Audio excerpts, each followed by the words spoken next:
Right? But one of our issues is that when we try and take two species and we want them to react, okay, and this does get into equilibria and kinetics, if I want two things to react, what's the very first thing that has to happen between those two species? They have to get close enough to each other to interact. Okay? So if we started with reactants that were both solids, the only place that those two solids can interact is on their surface and at the exact place where they match. Okay? So if you think about taking any two sheets of paper, okay, the highs and lows on that sheet of paper are drastically different. Okay, that means that if we just stack two sheets of paper, there's very little contact between those two sheets. Okay, so if we're taking two solids, two sheets of paper, and trying to react them, we get very little reaction between them. Well, does that make sense? Does it make sense for that to actually be true? I mean, you think of it, you say it's flat, right? But what happens when you try and take those two pieces of paper away from each other? Can you do that? Why can you do that so easily? Because they're independent. There is so little interaction between the two surfaces. It's ultimately what it comes down to. You've minimized that interaction. Even though they're perfectly flat pieces of paper, you say, oh, there's no interaction. Okay? Or there's perfectly flat, we think there's lots of interaction. They separate away from each other very, very easily. Okay? But if we switch that to something else, say like Velcro, what's happening with Velcro? Much smaller sheet. Okay? But if I take a small piece of Velcro and attach it to the very center of a piece of paper, and I take the partner and I sandwich those two pieces of paper together, now how hard is it to pull those papers apart? Right, they're going to stick wherever the Velcro connects. But the Velcro relative to the paper is a very small area. Why does it all of a sudden stick? Well, if you looked at the loops of the Velcro, Velcro is not just a straight piece. It's got a bunch of loops, right? And what happens when we put the other thing down is all of those loops interact. So within a single strip of Velcro, we actually have a larger surface area. There's more contact where those different things can interact with each other. The more contact, what happens to the amount of force necessary to pull them apart? It increases, so it becomes more difficult to pull them apart. Okay? So either way, when we get into a reaction, we have to get these things to interact with each other. So two solids is a horrible situation to work. Gases would be fantastic, because gases free flow everywhere. We could change the pressures to force those gases near each other. That'd be great. Okay? Except what's the issue with working in the gas phase? Where are gases contained?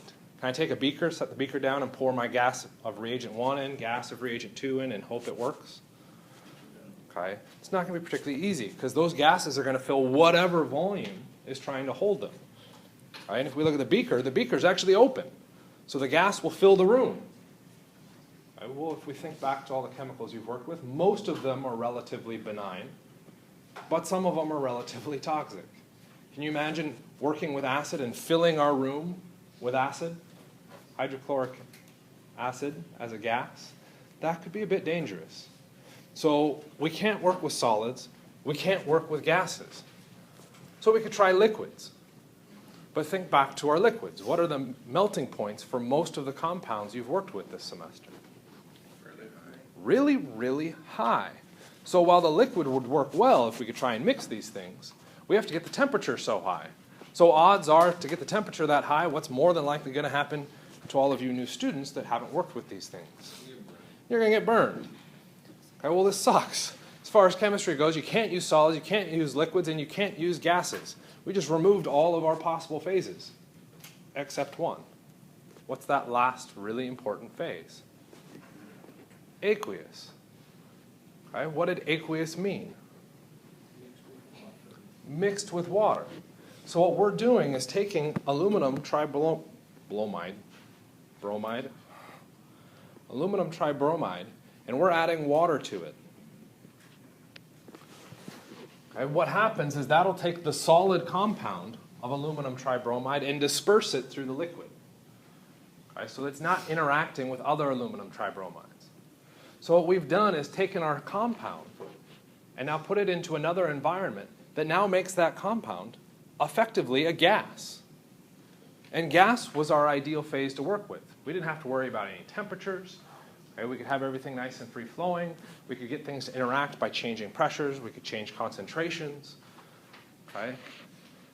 When we dissolve it in water, what we're effectively doing is mimicking the gas phase. But we do come up with a massive complication. Okay? What is that complication? How much are you working with? If I go to measure the volume, it's great now because I have a liquid phase because it's water. But if I measure the volume, is that the volume of aluminum tribromide? No, it's the volume of aluminum tribromide with water. Well, what if I measure the mass? It's still with water. Okay, so I lose the ability to directly measure my substance. So I need to come up with some other way to bring in that substance value, some way to measure it. And that's ultimately a concentration. Okay, and that's what we're looking for when we try and quantify things. So our quantification is concentration. Are there different units for concentration? Is that a no? Is that a yes? Yes. Okay, yes. I like that answer. What could be a unit for concentration? We could look at a percentage. Okay? How much of aluminum tribromide is dissolved in the individual sample? So we could look at a percent. Okay? Aluminum tribromide per H2O. Okay, that could work. What units do we put on that percentage? Numbers are not units, so that doesn't quite work, but not a bad call. How do we measure water? You could go with volume. You could go milliliters. You could go liters. Which one? I don't know. It depends what you want to work with. Okay. What could we do for the aluminum tribromide? Grams. Okay, why grams? Because aluminum tribromide is a salt, and salts are typically solid. Okay, so the units that we could use for concentration are going to be various. It's typically some measurement, okay, of what we would refer to as our solute by a measurement of our solvent. Okay, where water is our bulk phase, so it's our solvent, and the aluminum tribromide is our solute. Okay? If we think back to what we've been doing this whole semester, can we come up with some kind of units that might make the most sense for these? Okay? For instance, if I want to convert aluminum tribromide into silver bromide, how do I do that conversion? Okay. Moles, but that doesn't directly get me to convert. Where do I get the conversion factor that allows me to convert those two? The balanced equation. So if I can get into units of moles, I can now convert substances through the balanced equation. So what might be a good measurement for my solute? What unit? Moles. Because ultimately, what do I want to get into my equation? Moles. So let's start with that unit. So I don't have to stress about doing all sorts of other weird conversions. Okay? Measurement for our solvent. So our solvent is water. Okay? And ultimately, what we're trying to do is get some volume in there because it's a little bit easier to work with. Okay? So what unit for volume do we want to use? Okay? A couple options have just been tossed out there. We've got milliliters and we've got liters. I don't know who said milliliters. Who said milliliters? Okay, a couple people did. Why? Why do you want to choose milliliters? That's what we work with most often in the lab. Most often when you guys go into the lab, okay, emphasis on you guys, go into the lab, you're working in milliliter volumes. Why? You want to use the smallest amounts possible to get the minimum result so that we don't have to pay a whole bunch of extra cost for waste. Okay, so it's purely a money-based thing. But if you moved out into the industry, if we're trying to make drugs, okay, to serve billions of people, Are we really going to work on a milliliter scale? No, we're probably going to jump up to a liter scale. Okay? So the standard for determining our concentration is typically moles per liter. So moles of our solute per liters of our solvent. Okay? That's our concentration unit. Okay? Why we don't stick with that unit and that conversion factor does indeed baffle me. Okay? But we've decided that this conversion factor is so important that, of course, when we have something that is so important, what do? We name it. And what do we end up calling it? Molarity. And of course, since we've named it, we have to give it a new symbol just because it's so much cooler than everything else, and we've got to have that new unit. All right, that new unit that we use is that capital M. You have never, ever seen capital M show up in a conversion before. Okay? And you will never, ever see it show up again. That's a lie. Almost a lie. Very rarely, small circumstances, it'll show up. So when you see capital M, what you should do is immediately translate that into something that makes sense, that you have seen before. Moles and liters. So if I tell you aluminum tribromide is a 3.2 molar solution, what you should be doing, if not in your head, or if not on paper, in your head, you should immediately be converting that into 3.2 moles per liter. And I like the way you said that. Give me a sec. I'm going to come back to that. I want to make sure you guys get this point. You'll almost always see it written out with this slash. And what does that slash mean? Divide. Where is liters right now? Numerator or denominator? It's in the denominator. Sure looks like it's on top though, doesn't it? Okay. Just because it looks like it doesn't mean it's actually there. So what you should be doing is not writing it like I just did, but like this. I already forgot the substance, aluminum tribromide.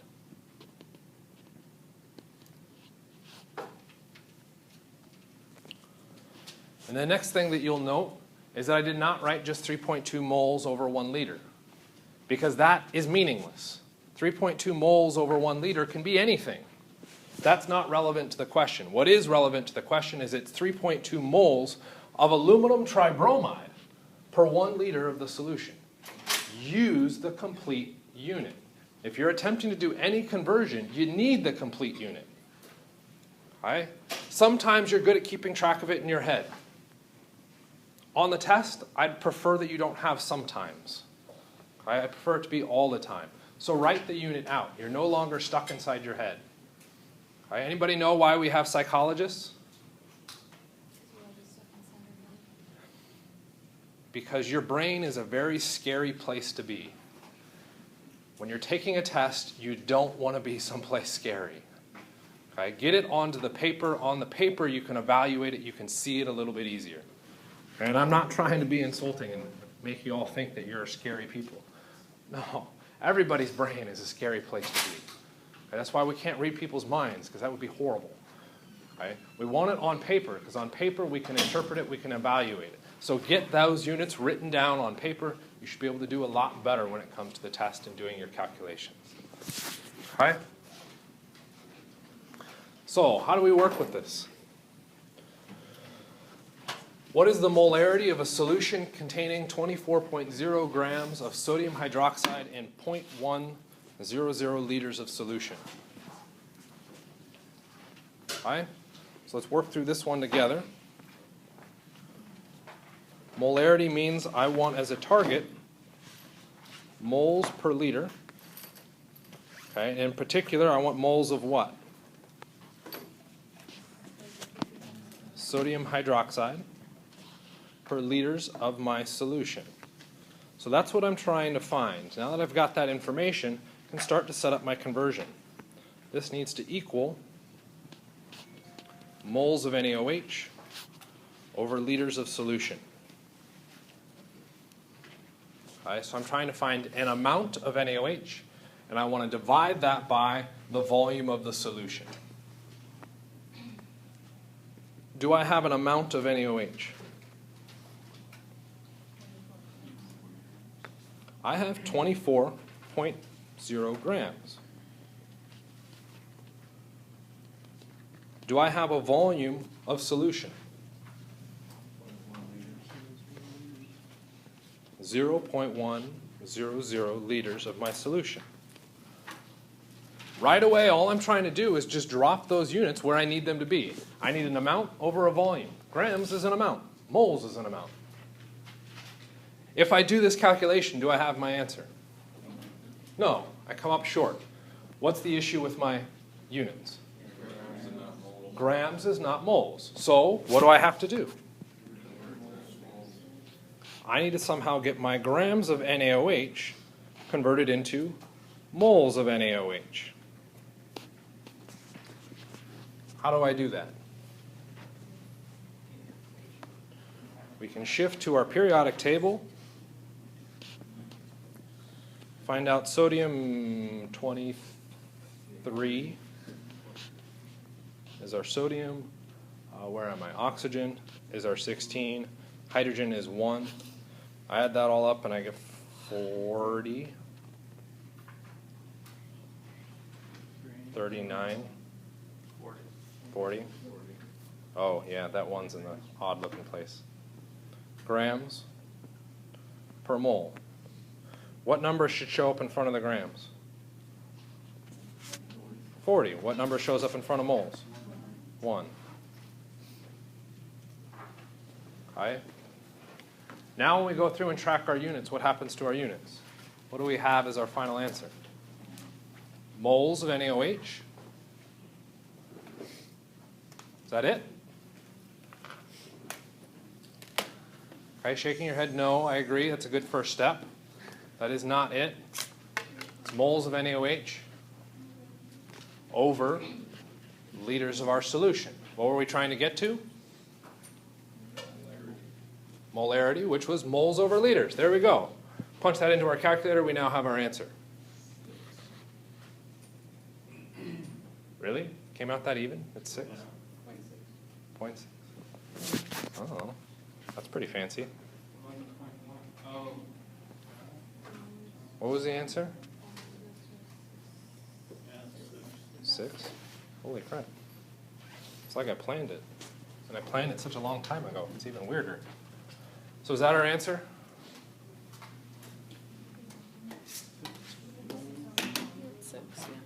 Okay, so I can get people telling me that our answer, we could convert that in and say 6 molar. That would be our final answer. Everybody agree? No is a good answer. Okay, what's wrong with it? Okay, 6 divided by 1 liter, which is fine, which gets us still to 6 molar. Okay, or 6 molarity. Okay, ooh, I didn't even catch that. We need the units. Is this our final answer? Still say no. Significant digits. Okay. Go back and look at our calculations. Where's our sig figs show up? How many sig figs should show up in our answer? 3. It's going to come down to 3. Why 3? Because those were the numbers provided to us in our calculation. For those of you that may be saying, but there's only 2 sig figs in that conversion factor, you are right. There are only 2 sig figs in that conversion factor. But how did there get to be 2 sig figs in that conversion factor? We put them there because we didn't use the sig figs off the periodic table. That's our fault, not the question's fault. That's our fault. Okay. That said, our answer is darn close because 23 is pretty much 22.99. Okay, and if we add in our sig figs, that's actually 23.0. Yeah, the 1.10. Okay. And our hydrogen is going to come out with a very minor effect, and our oxygen will come out at exactly 16. Okay, so our answer won't be that far off. Okay, at best by a decimal point, but probably not. So our final answer in this needs to come out to be 6.00 molar NaOH. Okay? Questions about that? Your turn. Okay. Anybody actually get an answer? Right? Oh, good job. I don't actually know what the answer is. All I do is track the units. Okay? Punching it into the calculator is ultimately up to you, and that's going to be on your end. So let's go ahead and crank out what kind of units we need to track through this. What are we trying to solve for? We're trying to get grams of potassium chromate. Or sorry, potassium dichromate.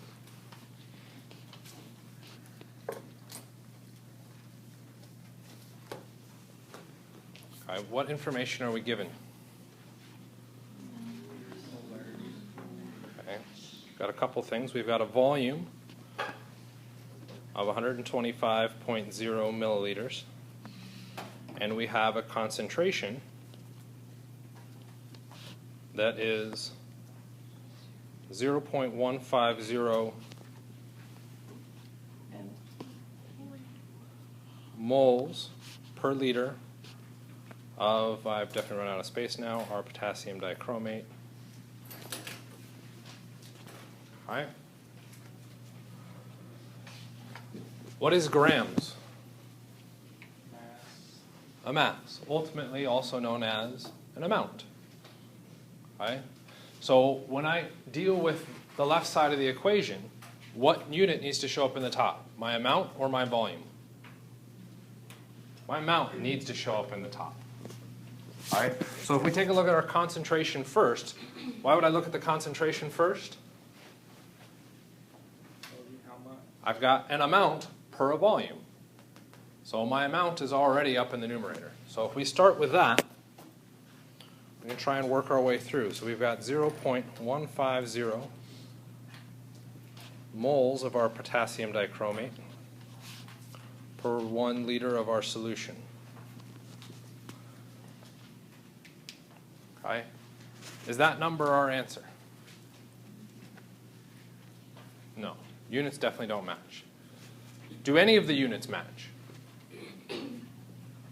No. So we need to fix that. How do we fix that?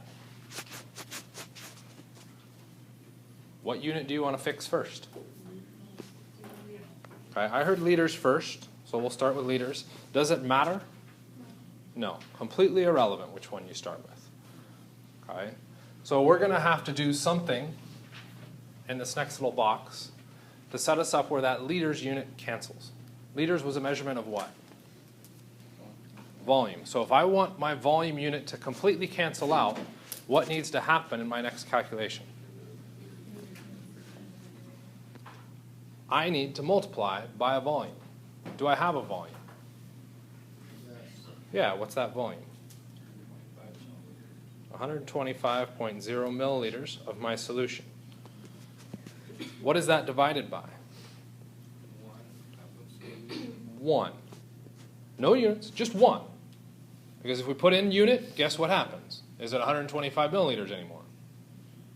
No, it would be 125 milliliters per something. Okay, so it's just 1. Does anybody have an issue with putting in this calculation? Do your units cancel? Yes. No. Milliliters don't cancel liters. Okay?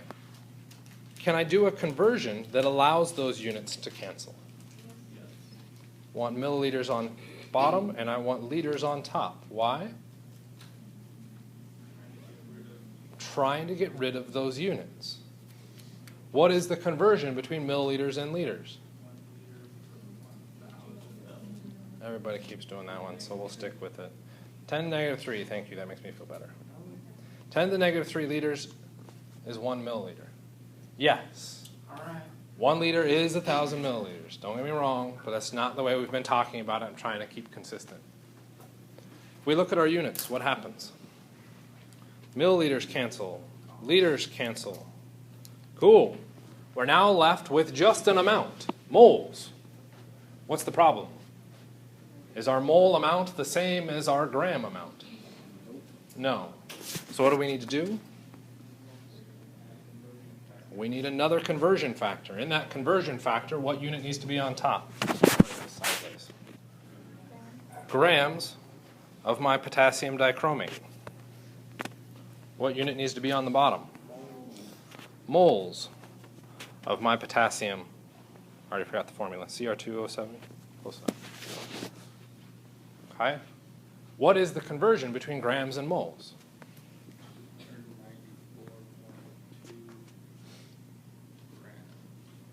294.2 grams. Whoops. Still not going to give you full credit on that. Grams per 1 mole.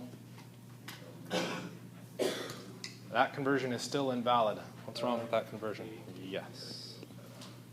We need our full unit. What number shows up in front of moles? What number shows up in front of moles? 1. What number shows up in front of grams? 294.2. We track our units through. What happens? Our moles cancel. We'll be left with what unit? Grams. And we should have our final answer. To solve this question, you do end up encountering multiple kind of road bumps. Number 1, molarity. You need to know what molarity is. Okay? You need to be able to do that unit situation or address that. Okay? That can fix easily with our 125, and we can go through and get moles. But we run into another conversion issue, liters versus milliliters.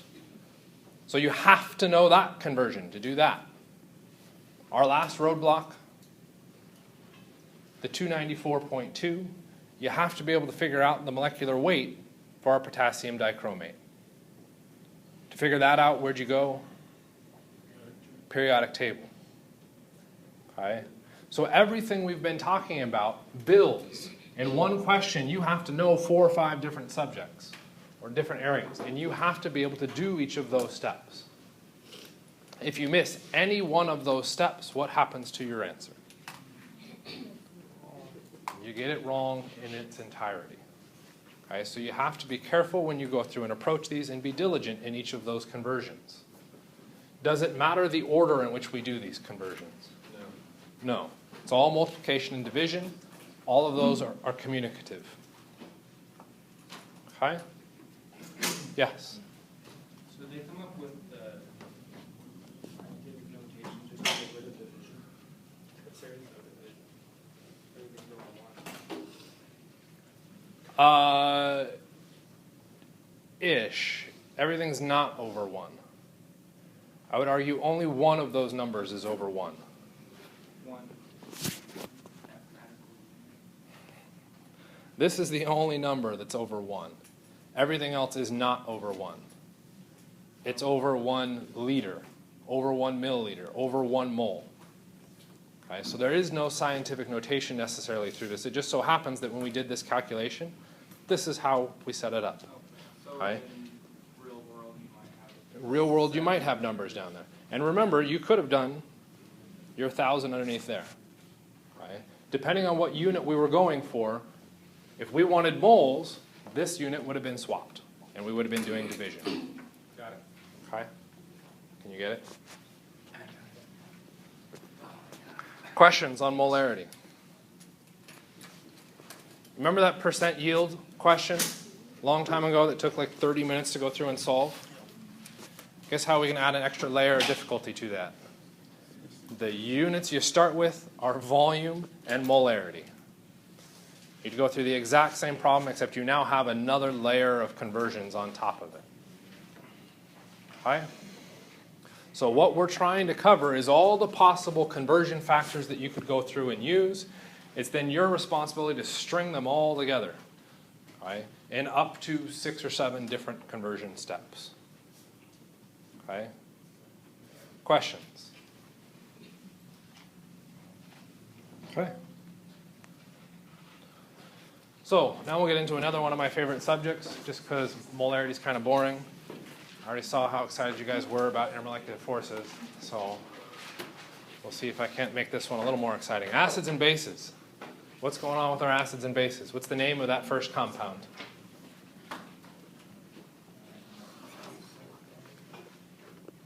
H2S. What's the name of it?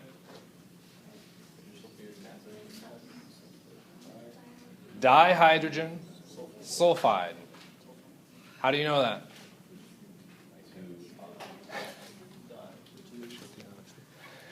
Okay. It's a covalent compound because both of those materials are nonmetals.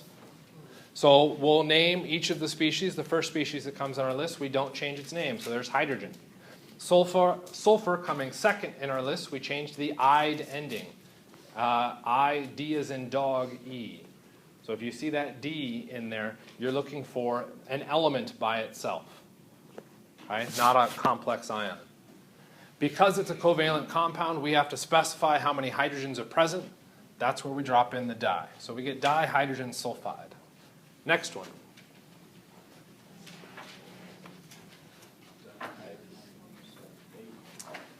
This one becomes a little bit trickier. What type of bond do we have between hydrogen and sulfate? Actually, this one becomes exceedingly trickier. Okay. It's a little bit of a weird one because there's no metal, so it's kind of hard to classify it as an ionic compound. And really the only time you see this is when it's in an aqueous environment. Okay. This compound would get referred to as dihydrogen sulfate so that we didn't confuse it with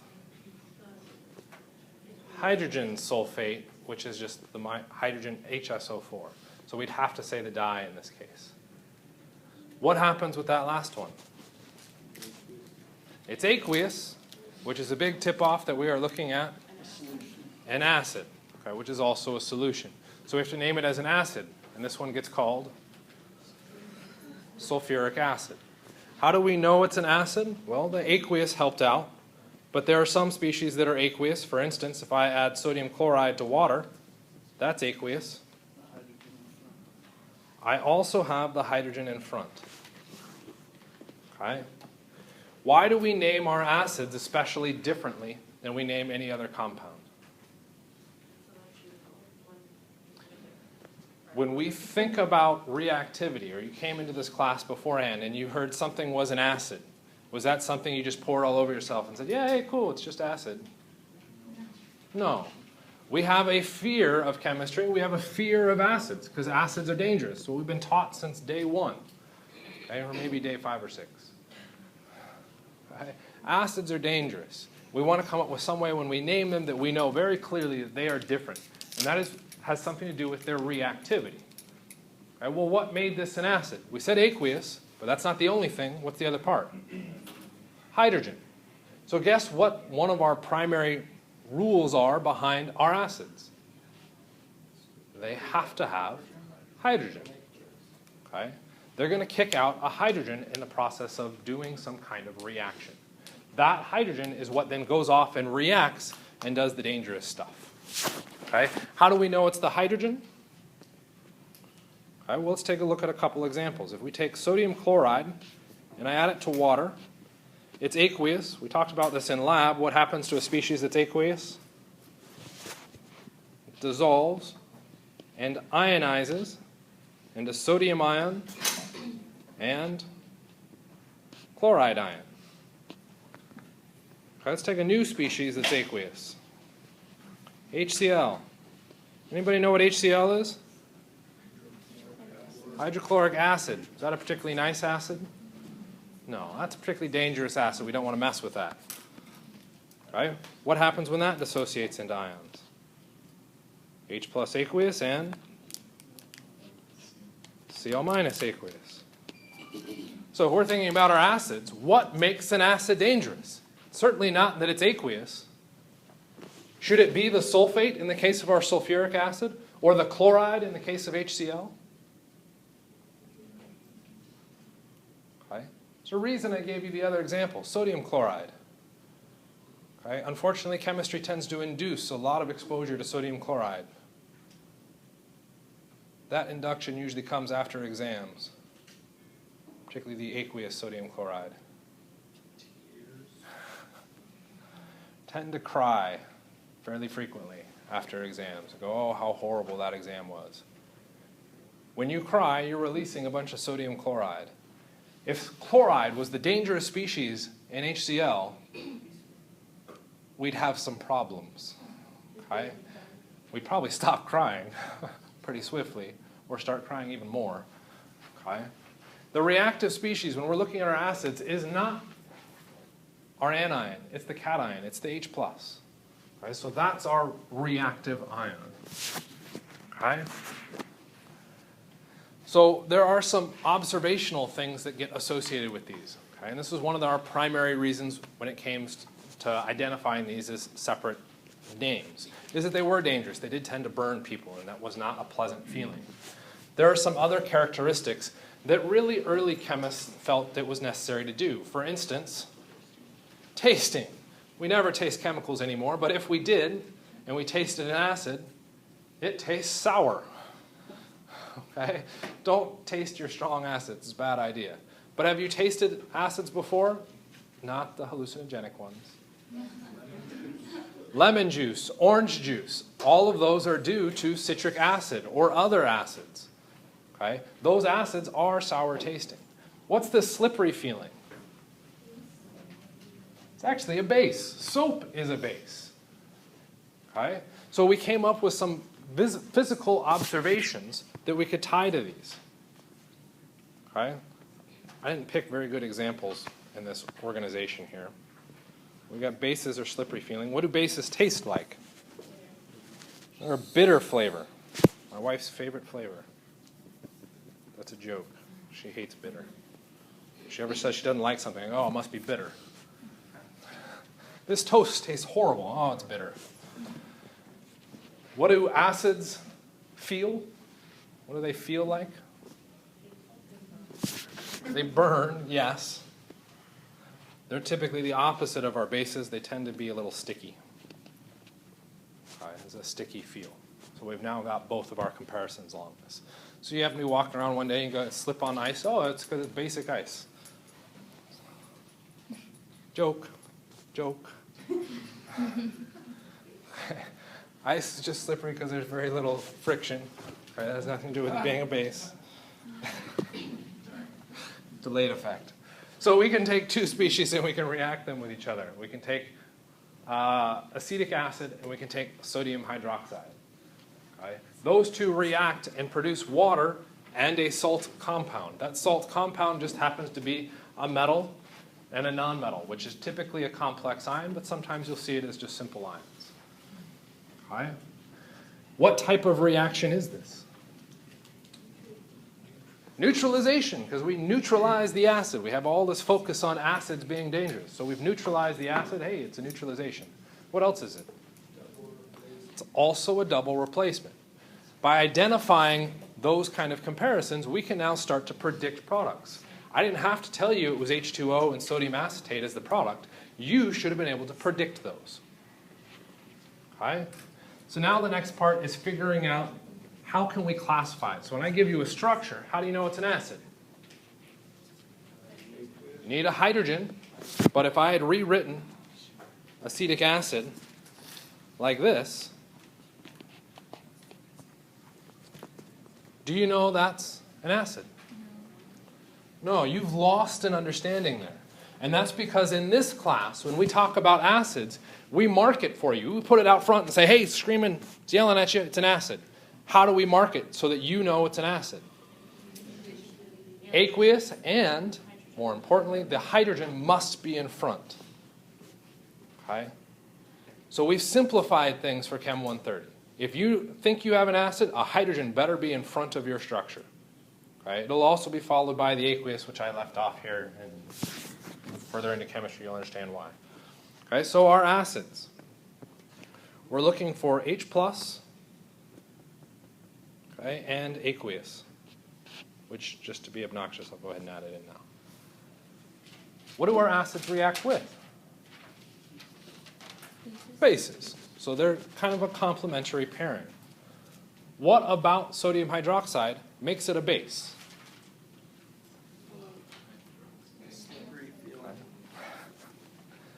looking at the structure, it might be a bit trickier to figure out. So that's where we want to focus. Because an oxygen and a hydrogen are together. What did we say made acetic acid an acid? Hydrogen and hydrogen. Hydrogen. What charge is that hydrogen? Positive. For my base to act as a base, what does it need to supply? Why does it need to supply a negative? To cancel out the positive charge. Our classic species that acts as a strong base is hydroxide. So if you see OH next to a metal, we now have a base. So our bases will have that OH minus. Okay?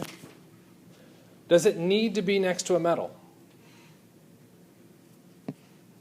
To act as a strong base? Yeah. Okay. Does it have to be OH? Yes. For this class, yeah. But anything that supplies electrons to pick up that H plus is a base. Anything. Okay. Anything that can pick up that hydrogen and hold it, base. Right off the bat. Okay? So, our first definitions that come out of acids and bases go way back to some guy named Arrhenius. I want to say is Greek. And what he did was he looked at these species, he added them to water, then stuck probably his slave's hand in the water and said, does that hurt? Oh, it does? That's an acid. Okay? And then he took that same solution, or took the slave's hand out and tried to cure it by adding some other species, right, to neutralize it. So what he noticed was that if we take HCl and we put it into solution, we make an acid. Okay? And what he decided was that the acid reaction was that H+. So anything that generates H+ when added to water is defined as an acid. His base definition said anything that generated hydroxide when added to water was a base. So that when you mix those two, the H+ reacts with the OH-, neutralize, we have neither of them. Okay? This definition, while it worked in the case for Arrhenius, is very limited in its application. Okay? It works kind of nicely, but as far as I'm concerned, it's pretty much useless. Okay? In 152, it kind of has some uses if you just kind of want to back away from the real definitions. Okay? But it's kind of limited because we can really only deal with acids being H+ donors, and we can really only deal with bases that are hydroxide ion. Okay? But there are other things that are bases. Okay? Anything that supplies electrons can be bases. So that definition is too narrow. So what ended up happening is Bronsted and Lowry, two guys, I believe they're guys actually, I don't know that one, came through and noted that there are other reagents that when you mix them, you get a similar reaction, a similar process happening, but it doesn't have to be OH-. So they changed their definitions around because when we look at acids, acids will always generate H+. That is consistent, always holds true. Okay?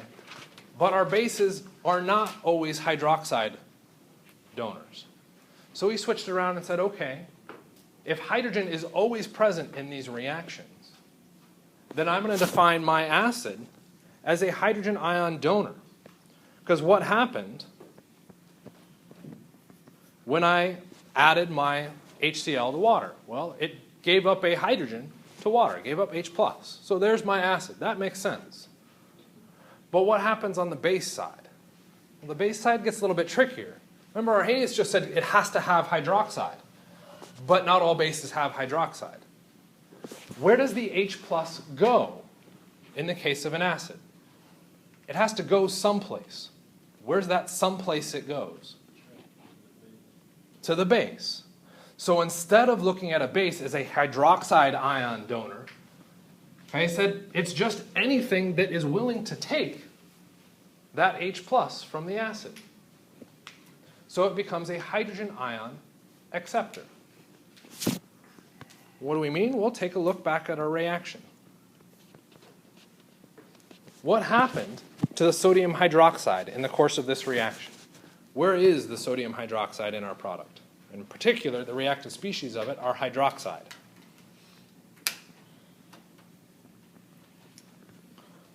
What happened to the OH as we went from reactant to product?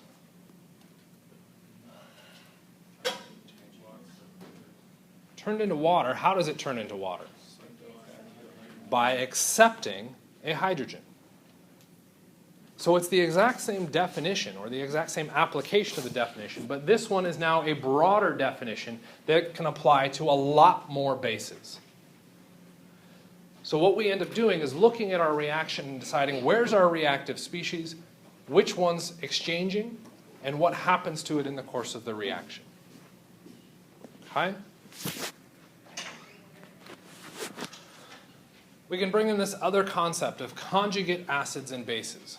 Okay? This is kind of a tricky concept to deal with, but we just kind of looked at this. If we go back to our OH, our conjugate for our NaOH is our H2O, right? Because it accepted that species. So what we do is look at our reactions, and we can try and decide on our conjugate acids and bases. So conjugate, much like conjugal visits, it's a relationship. Okay? There has to be some kind of relationship to allow that. So what we're looking at is when we predict these products, which of those partners match best? Okay? So you'll notice that I've given two reactions here. And that first reaction, any guesses on what we might produce as a product? Okay, nothing doesn't count. Very first reaction, which of those do you think is the acid? Which one do you think is the base? Okay, and we're going to assume both of these are aqueous. It's kind of a tricky question because hydrogen's in front for both of them, right? So let's run it this way. Water. Are you particularly concerned about water being an acid? No, because theoretically you showered sometime within the last week. Right? You dumped water all over yourself. Okay? So you're not particularly concerned about it being an acid. That other species you don't know anything about. But if water's not an acid, what is the other species? There's our acid. And if it's an acid, what does water act as? A base. What do acids do? Lose a hydrogen. So let's take that species acting as an acid and let's get rid of a hydrogen. What would the structure look like?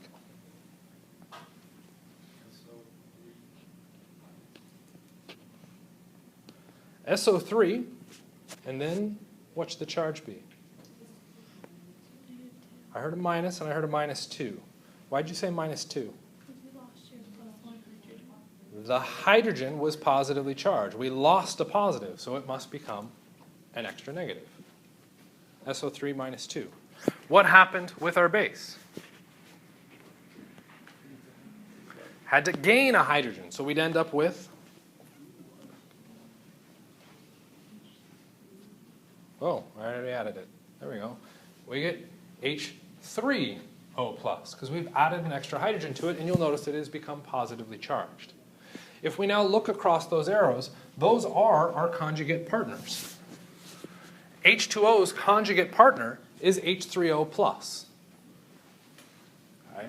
HSO3-'s conjugate partner is SO3 -2. Okay. But our term is conjugate acids and bases.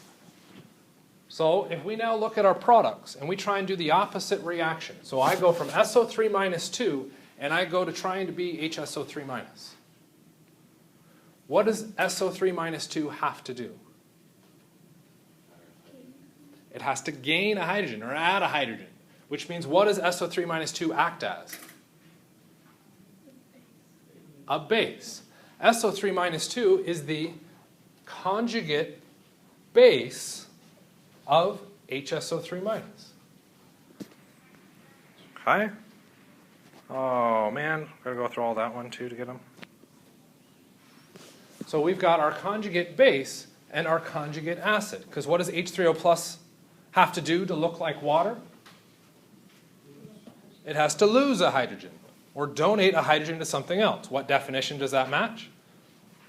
An acid. Okay? We could go through and do the reverse reaction, which is outlined down below. All it is the reverse. Did we have to draw it out again? No. What's going on with the arrows in between? It can go either way. The arrows in between can go both left and right, okay, which is a pretty new concept. That new concept is equilibrium. Okay, everything we've talked about this semester, our reaction always goes towards our products, and our products are always shown on which side of the equation? The right side of the equation. Okay? It turns out that when we run a reaction, our reaction can go both backwards and forwards. And in fact, every time we run a reaction, both directions are occurring. Okay? Then how do we ever form products? Well, if I only have reactants in a solution, what has to happen? I have to make products. Okay? And when we say these reactions go forward and backward, are we saying they go forwards and backwards in equal amounts? Nope, that's not implied at all. All we're saying is that some of our reactants go to products and some of our products go backwards to our reactants. The exact amounts of each of those is a secondary issue. Okay? That secondary issue is our equilibrium. Okay? So all reactions are reversible. And there's all sorts of rules that can apply to those and ways that we quantify it. Okay? And it turns out that this guy named Le Chatelier, famous French scientist, okay, looked at these reactions and said, all reactions go to equilibrium. Okay? And at equilibrium, the rate of the forward reaction equals the rate of the reverse. Okay? And even the rate doesn't say we're preferencing one or the other. We're just saying that our rates are equal. So at some point, we reach a condition where I can't form any more products. I'm done.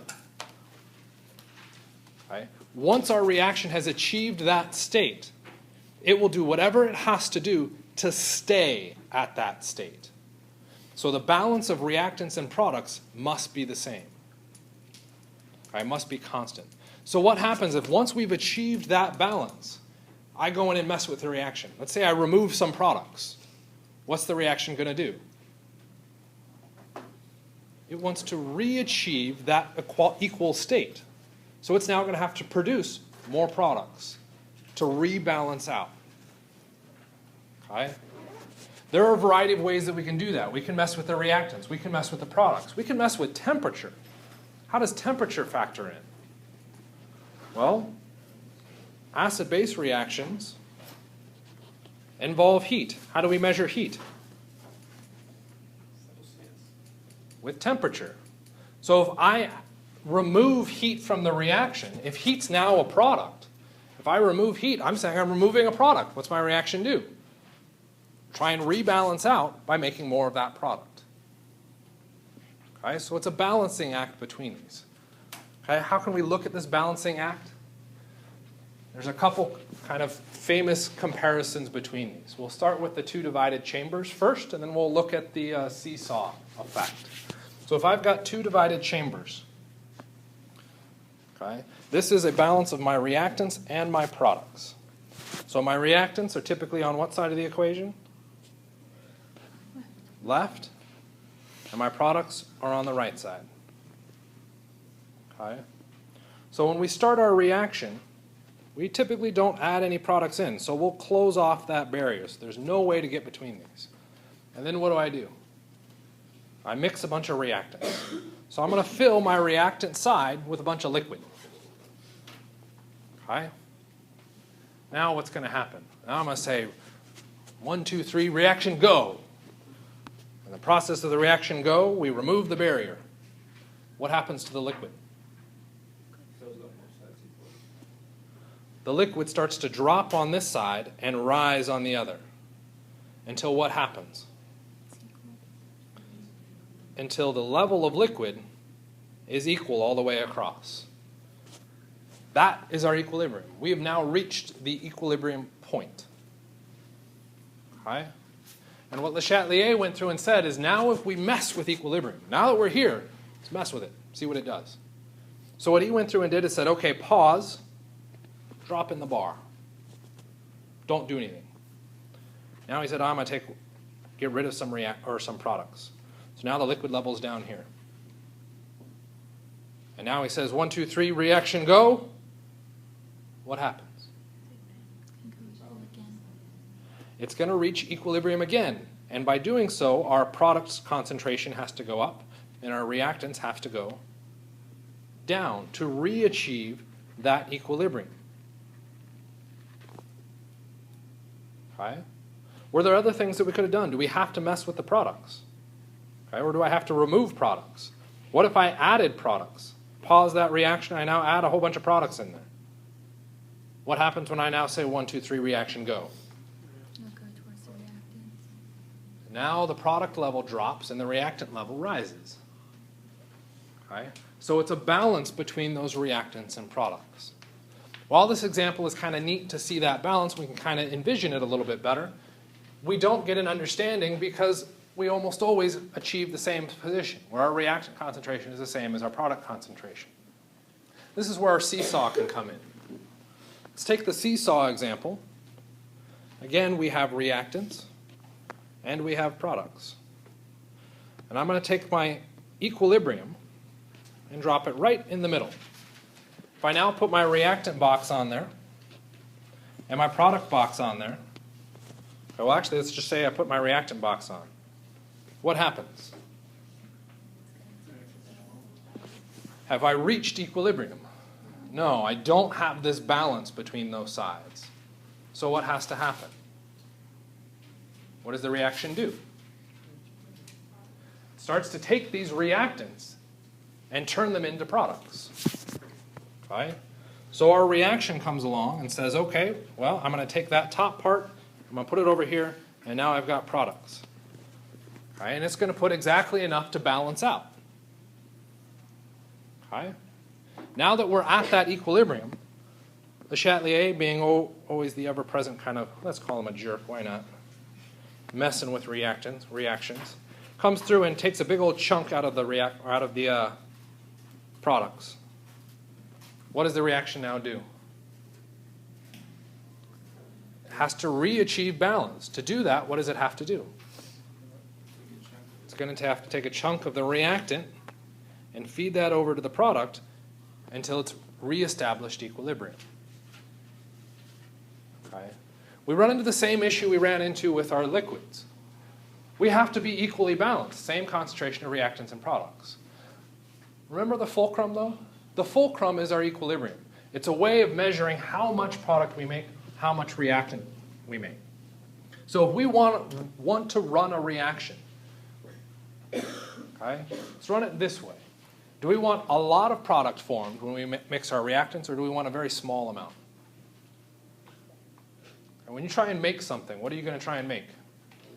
You want to make a lot.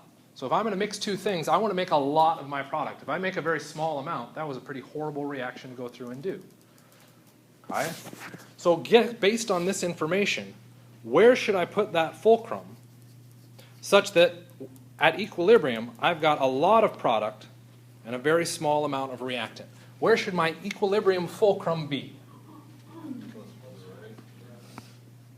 If I put it way over here, I can now balance those out, where I've got a lot more product produced. This is what equilibrium is doing. How can we adjust our reaction, or given an individual reaction, where does the equilibrium lie? And if our equilibrium fulcrum lies so far to our reactants, well, that's going to be a horrible reaction for us to do, because what's our yield of product going to be? Virtually nothing. So if I know something about the equilibrium of a reaction, I can decide this is a horrible reaction to do. I need to come up with some other method to make my product. Okay? So equilibrium is important in allowing us to determine how well a reaction will work, how much product can be formed.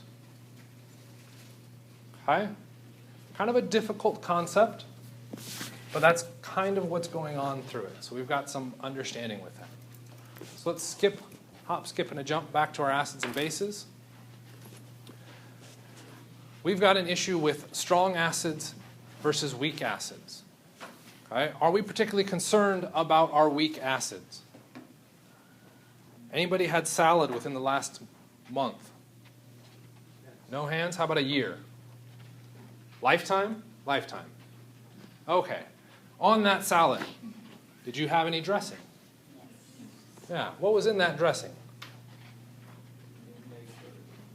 Vinegar. What's in vinegar? Acid. Acetic acid. Uh-oh, you just ingested acid. Oil is not a base, actually. We can talk about that later if you'd like. We add a bunch of acid to this. But we aren't dying. Well, technically we are dying. But we're not dying faster. Okay? Why are we not concerned about ingesting that acid?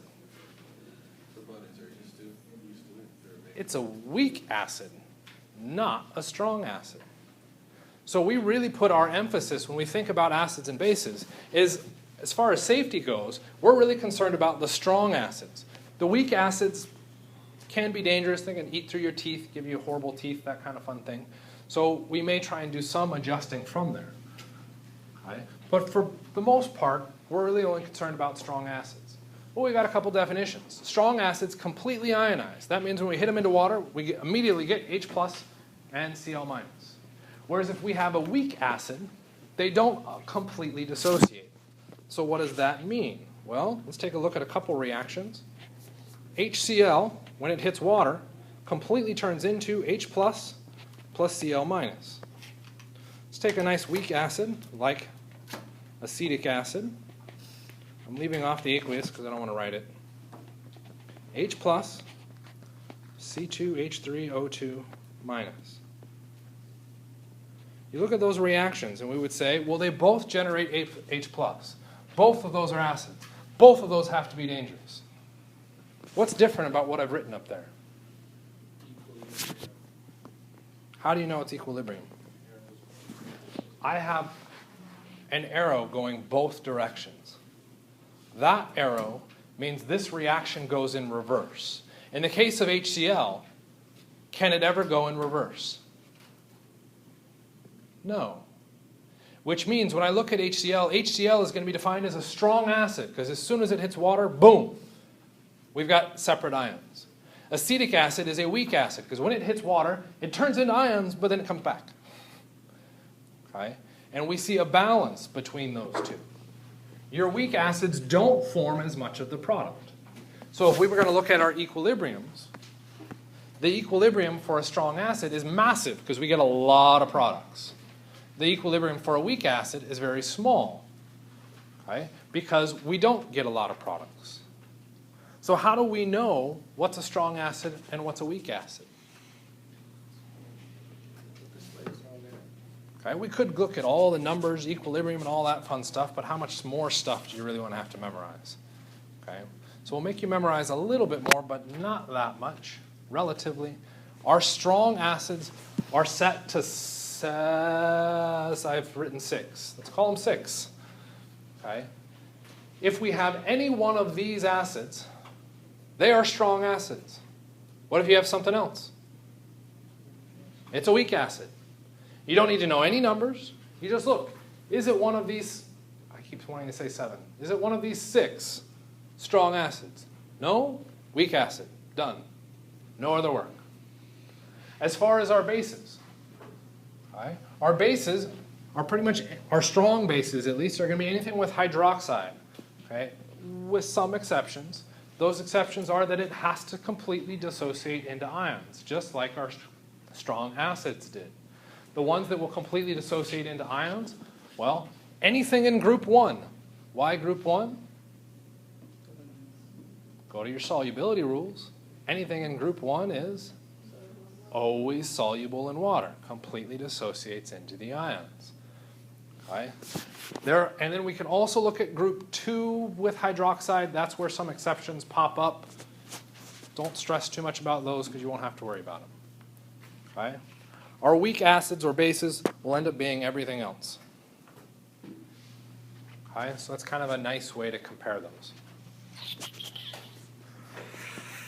So close and yet so far. Electrolytes, It's another term for anything that dissociates into ions, which is a nice segue into the lab. What we're looking at with strong acids is they completely dissociate into ions. Well, what do we need for electric current to flow? Ions. Okay? So we can look at strong versus weak electrolytes. Strong electrolytes completely ionize. Within those ions, electrons can flow. We get an electric current. We get electrolytes. Okay? Electricity, light. If we take a look at weak electrolytes, what's happening in those cases? Well, these species are not very soluble in water, or don't dissociate into ions. If there's no ions, do we get any electricity? Nope. So it's weak. Okay? We will end right there.